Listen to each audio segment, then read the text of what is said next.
ધોરણ 11 કોમર્સ અર્થશાસ્ત્ર વિષયમાં પ્રકરણ 4 પુરવઠો. હવે આપણે ગયા લેક્ચરમાં પુરવઠો એટલે શું, પુરવઠાનો અર્થ, ત્યારબાદ પુરવઠાને અસર કરતા પરિબળો એના વિશે ચર્ચા કરી હતી.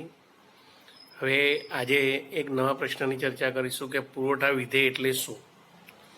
જેમ આપણે પ્રકરણ 3માં માંગ વિધેયનો ખ્યાલ જોયો તો એ રીતે જ અહીંયા આગળ પ્રકરણ 4માં પુરવઠા વિધેયનો ખ્યાલ પરીક્ષામાં 2 ગુણમાં ટૂંકો પ્રશ્ન તરીકે પૂછાતો હોય છે. તો પુરવઠા વિધેય એટલે શું, તો કે કોઈ એક વસ્તુ માટેના પુરવઠા ઉપર અસર કરતા પરિબળોની ગાણિતિક સ્વરૂપમાં રજૂઆત એને પુરવઠા વિધેય તરીકે ઓળખવામાં આવે છે. ફરી એકવાર યાદ રાખજો વ્યાખ્યા. કોઈક વસ્તુ માટેના પુરવઠા ઉપર અસર કરતા પરિબળોની ગાણિતિક સ્વરૂપમાં રજૂઆત એને પુરવઠા વિધેય તરીકે ઓળખવામાં આવે છે. ટૂંકમાં પુરવઠો અને પુરવઠાને અસર કરતા જે પરિબળો એ બંને વચ્ચેનો જે વિધેયાત્મક સંબંધ એને ગાણિતિક સ્વરૂપમાં દર્શાવવામાં આવે ત્યારે એને પુરવઠા વિધેય તરીકે ઓળખવામાં આવે છે. પુરવઠા વિધેય એ કોઈક વસ્તુનો પુરવઠો અને તેને અસર કરતા વિવિધ પરિબળો વચ્ચેનો સંબંધ દર્શાવે છે. હા, તો અહીંયા પુરવઠા વિધેય તમને દર્શાવવામાં આવ્યું છે કે કોઈક વસ્તુનો પુરવઠો અનેક પરિબળોનું વિધેય છે. પુરવઠાનું વિધેય કોઈક વસ્તુ કે સેવાના પુરવઠાને તેને અસર કરતા પરિબળો પર કેવી રીતે આધાર રાખે છે તે દર્શાવે છે. એટલે કે અહીંયા આગળ પુરવઠાને કયા કયા પરિબળો અસર કરે છે એ ધ્યાનમાં રાખીને પુરવઠા વિધેયની રચના કરવામાં આવતી હોય છે. તો પુરવઠા વિધેયની ગાણિતિક સ્વરૂપમાં નીચે મુજબ સૂત્રમાં રજૂ કરી શકાય છે. Sx is equal to function of px t pf pe u. તો અહીંયા આગળ Sx, અહીંયા આગળ જે આ વિધેય તમને દર્શાવ્યું છે ગાણિતિક સ્વરૂપમાં, પુરવઠાને આપણે સપ્લાય કહીએ છીએ, એટલે અહીંયા આગળ સિમ્બોલ S તરીકે લેવામાં આવે છે. Sx એટલે કે x વસ્તુનો પુરવઠો, જ્યારે F એટલે વિધેયાત્મક સંજ્ઞા છે, અને Px એટલે કે x વસ્તુની કિંમત, જ્યારે T એટલે ટેકનોલોજીની કક્ષા, PF એટલે ઉત્પાદનના સાધનોની કિંમત, PE એટલે ભવિષ્યની કિંમત અંગેની અટકળો, જ્યારે U એટલે અન્ય પરિબળો. તો આ બધા જે પરિબળો છે એ પુરવઠાને અસર કરતા અન્ય પરિબળો છે. જે આપણે પુરવઠાને અસર કરતા અન્ય પરિબળોની ચર્ચા આપણે કરી ગયા છીએ. તો અહીંયા આગળ પુરવઠો અને તેને અસર કરતા પરિબળો વચ્ચેનો જે વિધેયાત્મક સંબંધ ગાણિતિક સ્વરૂપમાં રજૂ કરવામાં આવે એને પુરવઠા વિધેય તરીકે ઓળખવામાં આવે છે.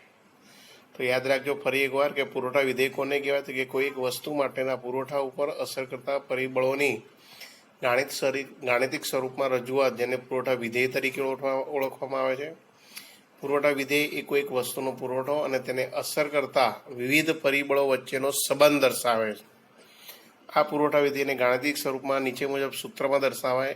Sx equal to function of px t pf pe u, જ્યાં Sx બરાબર x વસ્તુનો પુરવઠો, f બરાબર વિધેયાત્મક સંજ્ઞા, px બરાબર x વસ્તુની કિંમત, t બરાબર ટેકનોલોજીની કક્ષા, PF બરાબર ઉત્પાદનના સાધનોની કિંમત, PE બરાબર ભવિષ્યની કિંમત અંગેની અટકળો, અને U એટલે અન્ય પરિબળો, અધર ફેક્ટર્સ. તો આ રીતે પરીક્ષામાં 2 ગુણનો જવાબ પુરવઠા વિધેય એટલે શું એનો જવાબ લખી શકાય.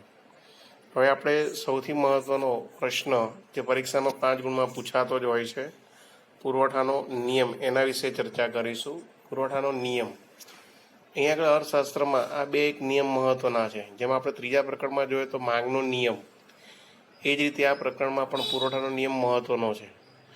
કે માંગના નિયમ અને પુરવઠાના નિયમના આધારે કિંમતનું નિર્ધારણ સમજાવવામાં આવતું હોય છે, અને એટલા માટે અહીંયા આગળ પુરવઠાનો નિયમ પણ મહત્ત્વનો બને છે.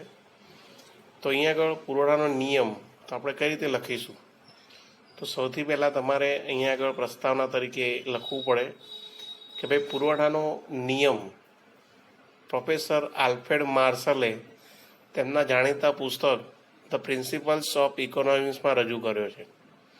ફરી એકવાર આ વાક્ય યાદ રાખજો કે ભાઈ પ્રોફેસર આલ્ફ્રેડ માર્શલે પોતાના જાણીતા પુસ્તક ધ પ્રિન્સિપલ્સ ઓફ ઇકોનોમિક્સમાં પુરવઠાનો નિયમ રજૂ કર્યો છે.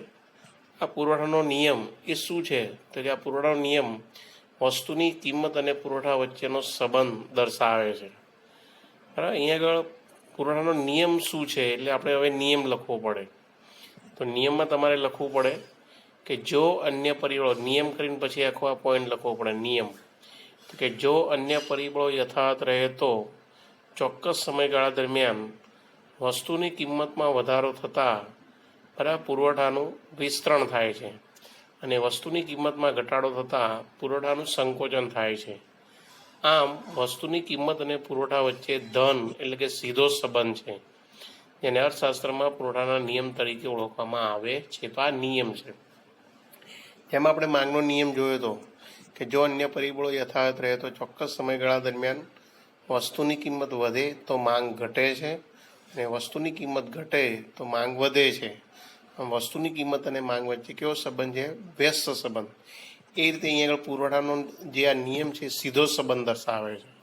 તો ફરી એકવાર આ નિયમ તરીકે યાદ રાખવાનું કે જો અન્ય પરિબળો યથાવત રહે તો ચોક્કસ સમયગાળા દરમિયાન વસ્તુની કિંમતમાં વધારો થતાં તેના પુરવઠાનું વિસ્તરણ થાય છે અને વસ્તુની કિંમત ઘટતા પુરવઠાનું સંકોચન થાય છે. આમ વસ્તુની કિંમત અને પુરવઠા વચ્ચે ધન સીધો સંબંધ છે, જેને અર્થશાસ્ત્રમાં પુરવઠાના નિયમ તરીકે ઓળખવામાં આવે છે. અહીંયા આગળ વિદ્યાર્થી મિત્રો, વસ્તુની કિંમત અને પુરવઠા વચ્ચે સીધો સંબંધ છે, એટલે કે એક જ દિશામાં ફેરફાર થાય છે. કેવી રીતે? તો કે કિંમત વધે તો પુરવઠો વધે છે, કિંમત ઘટે તો પુરવઠો ઘટે છે. એટલા માટે અહીંયા આગળ સીધો સંબંધ કહેવામાં આવે છે. કારણ કે કિંમત વધે છે તો એને કારણે ઉત્પાદકોનો નફો વધતો હોય છે, એટલે વધુ પુરવઠો રજૂ કરે છે. જ્યારે કિંમત ઘટે તો ઉત્પાદકોનો નફો ઘટતો હોય છે, એટલે પુરવઠો ઓછો રજૂ કરે છે. આમ નિયમ સીધી દિશામાં રજૂ કરવામાં આવતો હોય, તેથી પુરવઠાનો નિયમ સીધો સંબંધ ધન સંબંધ દર્શાવે છે એમ કહી શકાય છે. હવે આ નિયમને સાબિત કરવા માટે કેટલીક ધારણાઓ આધારિત છે અહીંયા આગળ, એટલે કે આ ધારણાઓને આપણે સમજવી જરૂરી છે.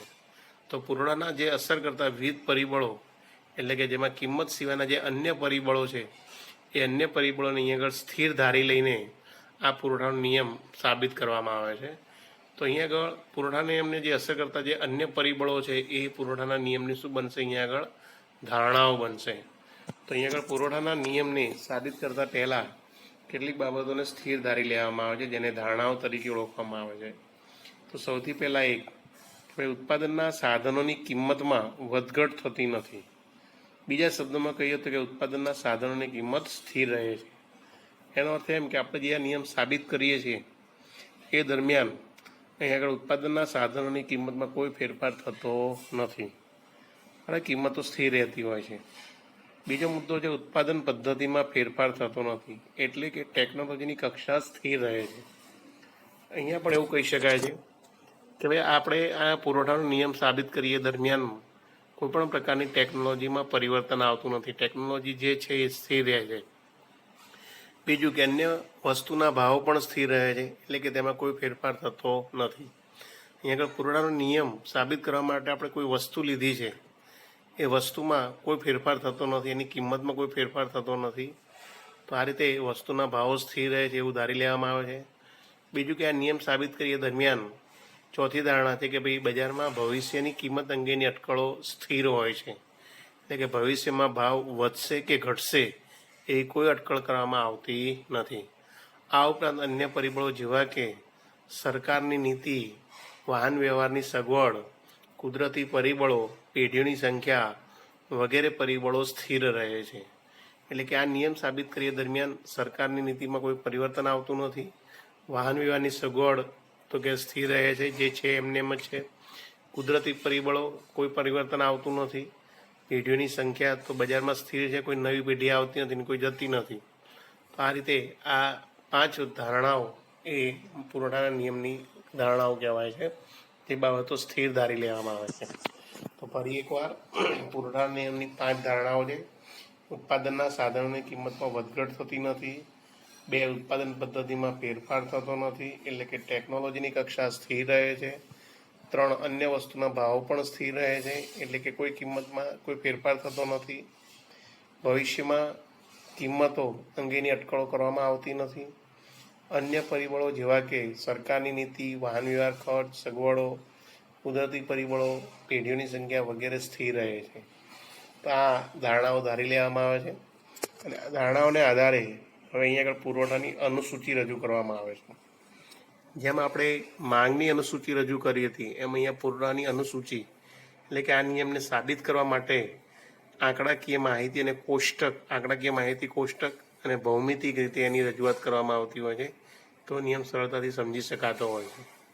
તો અહીંયા આગળ નિયમને સમજાવવા માટે અનુસૂચિ, પુરવઠાની અનુસૂચિ કોને કહેવાય એ વ્યાખ્યા પરીક્ષામાં પૂછાતી હોય છે.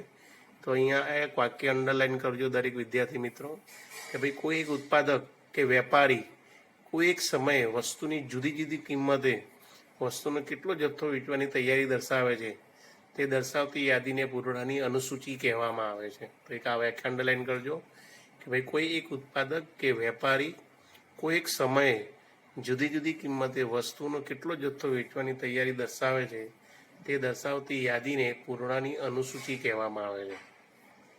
હવે આ પુરવઠાની આપણે એક કાલ્પનિક અનુસૂચિ બનાવીએ છીએ. આ અનુસૂચિ તમે કોઈ પણ બનાવી શકો છો, એવું નહીં કે મેં માત્ર ચોપડીમાં દર્શાવી જાય એ જ લખવાનું. તમે કોઈ પણ વસ્તુ અહીંયા આગળ ધારી લઈ અને એની કિંમત દર્શાવીને એના આધારે અનુસૂચિ બનાવી અને આકૃતિ દોરી શકાય. તો અહીંયા આગળ પુરવઠાની અનુસૂચિમાં કોષ્ટકમાં તમે જોઈ શકો છો કે અહીંયા આગળ વસ્તુ તરીકે આપણે સફરજન લીધા છે અને સફરજનનો પુરવઠો તેમજ સફરજનની કિંમત અહીંયા દર્શાવવામાં આવી છે. તો પ્રથમ કોષ્ટકમાં સફરજનની કિંમત કિલોગ્રામ દીઠ કિંમત દર્શાવવામાં આવી છે, જ્યારે બીજા કોષ્ટકમાં સફરજનનો પુરવઠો દર્શાવવામાં આવે છે. જોઈ શકો છો કોષ્ટકમાં કે ભાઈ ઉપરથી નીચે તરફ જઈએ છીએ તેમ કિંમતમાં વધારો થતો જાય છે, તેમ સફરજનના પુરવઠામાં પણ વધારો થતો જાય છે. જેમ કે સફરજનની કિંમત 50 રૂપિયા કિલો હોય ત્યારે અહીંયા આગળ 200 પુરવઠો જોવા મળે છે, 200 કિલોગ્રામ જેટલો પુરવઠો જોવા મળે છે. એ રીતે 60 રૂપિયા કિંમત થાય છે વધીને, ત્યારે પુરવઠો પણ વધીને કેટલો થાય છે 400 કિલોગ્રામ જેટલો થાય છે. આમ ક્રમશઃ સફરજનનો પુરવઠો વધીને કિંમત વધીને 90 રૂપિયા થાય છે, ત્યારે સફરજનનો પુરવઠો વધીને 1000 કિલોગ્રામ જેટલો થાય છે. એટલે કે અહીંયા આગળ ઉત્પાદકોનો નફો વધતો હોય છે, કિંમત જેમ જેમ વધતી જાય એમ નફો વધતો જાય છે, એટલે બજારમાં વધુને વધુ પુરવઠો રજૂ કરતા જાય છે. બરાબર. એ જ રીતે કોષ્ટકમાં આપણે નીચેથી ઉપર તરફ જઈએ તો 90, 80, 70, 60, 50 તો આ રીતે કિંમતમાં શું થાય છે ઘટાડો. એ રીતે પુરવઠામાં પણ શું થતો જાય છે ઘટાડો થતો જાય છે. તો આમ અહીં આગળ આ પુરવઠાની જે અનુસૂચિ છે એ નિયમ પ્રમાણે સીધો સંબંધ દર્શાવે છે. હવે આ અનુસૂચિને આધારે આપણે બાજુમાં દર્શાવી એ પ્રમાણે આકૃતિ દોરવી પડે. વિદ્યાર્થી મિત્રો, તમારે આ કોષ્ટક અને આકૃતિ બંને પેન્સિલથી દોરવાના છે. પેન્સિલથી આકૃતિ દોરવાની છે. આકૃતિમાં અહીંયા આગળ આડી ધરી જેને OX ધરી કહેવામાં આવે છે અને ઊભી ધરી જેને OY ધરી કહેવામાં આવે છે. OX ધરી પર સફરજનનો પુરવઠો દર્શાવવામાં આવે છે, જ્યારે OY ધરી પર વસ્તુની એટલે કે સફરજનની કિંમત રૂપિયામાં દર્શાવેલી છે. તમે જોઈ શકો છો કે અહીંયા આગળ જે OY ધરી પર અને OX ધરી પર જે અહીંયા આગળ કોષ્ટક પ્રમાણે માપ લેવામાં આવ્યા છે. તો અહીંયા માપ પણ તમારે ફૂટપટ્ટીના જે સ્કેલમાં સેન્ટીમીટર છે એ સરખા પ્રમાણે દર્શાવીને તમે અહીંયા આગળ આ પુરવઠા રેખાના માપ નામાંકન કરી શકો છો અને દર્શાવી શકાય. તો સૌથી પહેલાં કોષ્ટકમાં તમે જોઈ શકો છો એ પ્રમાણે કે ભાઈ વસ્તુની કિંમત એટલે કે સફરજનની કિંમત 50 રૂપિયા હોય ત્યારે એનો પુરવઠો કેટલો તો કે 200 કિલોગ્રામ જેટલો છે, જે આકૃતિમાં એ બિંદુ આપણને દર્શાવે છે. અહીંયા તમે જોઈ શકો છો. એ જ રીતે અહીં આગળ સફરજનની કિંમત બરાબર વધીને 60 રૂપિયા થાય છે, ત્યારે સફરજનનો પુરવઠો પણ વધીને 400 કિલોગ્રામ જેટલો થાય છે, જે આકૃતિમાં બી બિંદુ દર્શાવે છે. એ જ રીતે હજુ પણ સફરજનની કિંમત વધીને 70 રૂપિયા થાય છે, ત્યારે સફરજનનો પુરવઠો પણ વધીને 600 કિલોગ્રામ જેટલો થાય છે. એ જ રીતે હજુ પણ ક્રમશઃ સફરજનની કિંમત વધીને બરાબર કે ભાઈ 90 રૂપિયા થાય છે, ત્યારે સફરજનનો પુરવઠો વધીને 1000 કિલોગ્રામ જેટલો થાય છે, જે આકૃતિમાં ઈ બિંદુ દર્શાવે છે. આ રીતે આકૃતિમાં તમે આગળ જુદી જુદી કિંમતે સફરજનનો જુદો જુદો પુરવઠો દર્શાવતા આ વૈકલ્પિક બિંદુઓ A, B, C, D, E આ બિંદુને દર્શાવવામાં આવે છે. અને આ બિંદુઓને દર્શાવ્યા પછી આ બિંદુઓને એકબીજા સાથે સ્કેલની મદદથી જોડી દેવામાં આવે છે. એને જોડતા જે બનતી રેખા એને SS પુરવઠા રેખા તરીકે ઓળખવામાં આવે છે. બરાબર, તો આ રીતે આકૃતિ દોરી શકાય છે. હવે આ આકૃતિ દોર્યા પછી એની સમજૂતી આપવી હોય તો સમજૂતી નીચે મુજબ આપી શકાય છે. સમજૂતીમાં શું લખી શકાય તો કે ઉપરોક્ત આકૃતિમાં OX ધરી પર સફરજનનો પુરવઠો કિલોગ્રામમાં દર્શાવેલ છે અને OY ધરી પર સફરજનની કિંમત રૂપિયામાં દર્શાવેલ છે. તમે જોઈ શકો છો, હમણાં જ આપણે એ પ્રમાણે જ આકૃતિ દોરી છે. અનુસૂચિ પ્રમાણે આકૃતિ દોરતા આકૃતિમાં જે જુદી જુદી કિંમતે જુદો જુદો સફરજનનો પુરવઠો દર્શાવતા વૈકલ્પિક બિંદુઓ ABCDE એ પ્રાપ્ત થાય છે. આ પ્રત્યેક બિંદુઓ જુદી જુદી કિંમતે બજારમાં સફરજનનો પુરવઠો દર્શાવે છે. આ બધા બિંદુઓને જોડતા જે રેખા પ્રાપ્ત થાય છે એને SS પુરવઠા રેખા તરીકે ઓળખવામાં આવે છે. જો અહીંયા લખ્યું છે SS પુરવઠા રેખા, બરાબર. તો આ રીતે ABCDE આ તમામ બિંદુઓને જોડતા જે રેખા પ્રાપ્ત થાય છે એને SS પુરવઠા રેખા તરીકે ઓળખવામાં આવે છે. વધુ સમજૂતી આપીએ, ડેશ કરીને નીચે મુદ્દો લખી શકો તમે કે ભાઈ આકૃતિમાં એ બિંદુ દર્શાવે છે કે સફરજનની કિંમત 50 રૂપિયા હોય ત્યારે એનો બજાર પુરવઠો 200 કિલોગ્રામ હતો.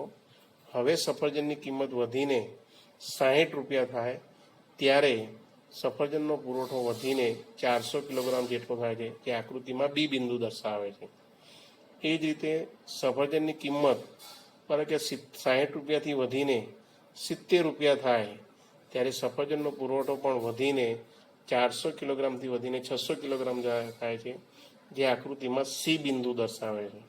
તો આમ સફરજનની કિંમત ક્રમશઃ વધીને કેટલી તો કે 90 રૂપિયા થાય છે ત્યારે સફરજનનો પુરવઠો પણ ક્રમશઃ વધીને કેટલો તો કે 1000 કિલોગ્રામ જેટલો થાય છે, જે આકૃતિમાં ઈ બિંદુ દર્શાવે છે. તો આમ આકૃતિમાં બરાબર કે જે વૈકલ્પિક બિંદુઓ ABCDE ને જોડતા પ્રાપ્ત થતી રેખા SS પુરવઠા રેખા તરીકે ઓળખાય છે. આ SS પુરવઠા રેખા ડાબી બાજુથી જમણી બાજુ ઉપર તરફ ગતિ કરે છે. આ યાદ રાખજો, આ પુરવઠા રેખા ડાબી બાજુથી જમણી બાજુ ઉપર તરફ ગતિ કરે છે, બરાબર. એ એનો શું કહેવાય, ઢાળ કહેવાય છે. તે ધન ઢાળ ધરાવે છે એમ કહી શકાય છે. તો પરીક્ષામાં તમને આવો પ્રશ્ન પૂછે કે પુરવઠા રેખા કેવો ઢાળ ધરાવે છે તો કે ધન ઢાળ ધરાવે છે. કેવી રીતે કે ડાબી બાજુ નીચેથી એટલે કે જમણી બાજુ ઉપર તરફ ગતિ કરે છે, એટલે કે વસ્તુની કિંમત અને પુરવઠા વચ્ચે કેવો તો કે સીધો સંબંધ દર્શાવે છે. તો આ રીતે અહીંયા આગળ પુરવઠાનો નિયમ સાબિત કરી શકાતો હોય છે, બરાબર. તો આ રીતે પુરવઠાનો નિયમ યાદ રાખવાનો. ફરી એકવાર કે પુરવઠાનો નિયમ, પહેલાં આપણે નિયમ લખવાનો કે જો અન્ય પરિબળો યથાવત રહે તો ચોક્કસ સમયગાળા દરમિયાન વસ્તુની કિંમતમાં વધારો થતાં પુરવઠાનું વિસ્તરણ થાય છે અને વસ્તુની કિંમત ઘટતા પુરવઠાનું સંકોચન થાય છે. આમ વસ્તુની કિંમત અને પુરવઠા વચ્ચે ધન સીધો સંબંધ છે, જેને અર્થશાસ્ત્રમાં પુરવઠાના નિયમ તરીકે ઓળખવામાં આવે છે. ત્યારબાદ પુરવઠાના નિયમની ધારણાઓ લખવી પડે આપણે. તો અહીંયા જુદી જુદી આપણે 5 ધારણાઓ દર્શાવી છે. 5 ધારણાઓ લખી શકો તમે. ત્યારબાદ પુરવઠાની અનુસૂચિ લખવાની છે. અનુસૂચિની વ્યાખ્યા યાદ રાખવાની છે કે ભાઈ કોઈ એક ઉત્પાદક કે વેપારી કોઈ એક સમયે વસ્તુની જુદી જુદી કિંમતે વસ્તુનો કેટલો જથ્થો વેચવાની તૈયારી દર્શાવે છે તે દર્શાવતી યાદી કે કોષ્ટકને પુરવઠાની અનુસૂચિ તરીકે ઓળખવામાં આવે છે. આ પુરવઠાની અનુસૂચિ તમે કાલ્પનિક કોઈ પણ બનાવી શકો છો. અહીં આગળ સફરજન સિવાય બીજી કોઈ પણ વસ્તુ તમે લઈ શકો છો. એની કિંમત પણ એ રીતે અલગ 10, 20, 30 એ રીતે પણ દર્શાવી શકો છો, બરાબર. તો આ રીતે સફરજનની કિંમત તેમજ સફરજનનો પુરવઠો કિલોગ્રામમાં દર્શાવે છે. આ અનુસૂચિના આધારે આપણે બાજુમાં આકૃતિ દોરી છે અને આકૃતિના આધારે સમજૂતી આપી શકાય. તો સમજૂતી ફરી એકવાર આપણે કહી દઈએ કે ભાઈ આકૃતિમાં OX ધરી પર સફરજનનો પુરવઠો કિલોગ્રામમાં દર્શાવેલ છે, જ્યારે OY ધરી પર સફરજનની કિંમત રૂપિયામાં દર્શાવેલ છે. અનુસૂચિ પ્રમાણે આકૃતિ દોરતા આકૃતિમાં ABCDE બિંદુઓ પ્રાપ્ત થાય છે. આ પ્રત્યેક બિંદુઓ જુદી જુદી કિંમતે બજારમાં સફરજનનો પુરવઠો દર્શાવે છે, બરાબર. આ બિંદુઓને જોડતા જે રેખા પ્રાપ્ત થાય છે એને SS પુરવઠા રેખા તરીકે ઓળખવામાં આવે છે. અહીં આકૃતિમાં જોઈ શકાય છે કે એ બિંદુ બરાબર કે વસ્તુ સફરજનની કિંમત 50 રૂપિયા હોય ત્યારે એનો પુરવઠો 200 કિલોગ્રામ જેટલો દર્શાવે છે.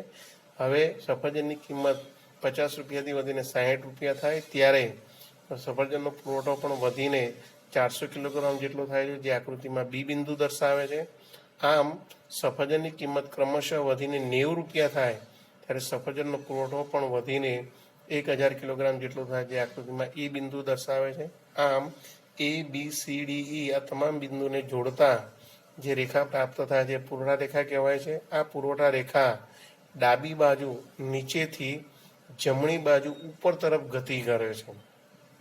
એટલે કે પુરવઠા રેખાનો ઢાળ કેવો છે? ધન છે, ધન ઢાળ ધરાવે છે, જે દર્શાવે છે કે પુરવઠા વસ્તુની કિંમત અને પુરવઠા વચ્ચે કેવું તો કે સીધો સંબંધ છે.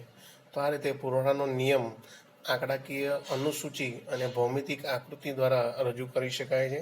તો આમ પુરવઠાનો નિયમ આ રીતે 5 ગુણમાં તમે લખી શકો છો. તો સંપૂર્ણ નિયમ અનુસૂચિ, આકૃતિ, ધારણાઓ સાથે રજૂ કરવો પડે. હવે અહીંયા આગળ થોડીક બાબત એ કહેવા માંગે છે કે ભાઈ કિંમત અને પુરવઠા વચ્ચેના સંબંધની સમજૂતી. તો કે કિંમત અને પુરવઠા વચ્ચે ધન સંબંધ હોવાના 2 કારણો છે કે ભાઈ અહીંયા આગળ ઉત્પાદકનો આશય મહત્તમ નફો મેળવવાનો હોય છે. જ્યારે કિંમત વધે છે ત્યારે તે વસ્તુનો પુરવઠો વધારવા માટે પ્રેરાય છે, કારણ કે પુરવઠો વધારીને વધુ નફો કમાઈ લેવા તે પ્રયત્નશીલ હોય છે. તો એને કારણે જ્યારે કિંમત વધે છે ત્યારે ઉત્પાદકોને નફો થતો હોય છે, વધુ ફાયદો થતો હોય છે, તેથી તે વધુ ઉત્પાદન કરે અને વધુ પુરવઠો બજારમાં રજૂ કરે છે.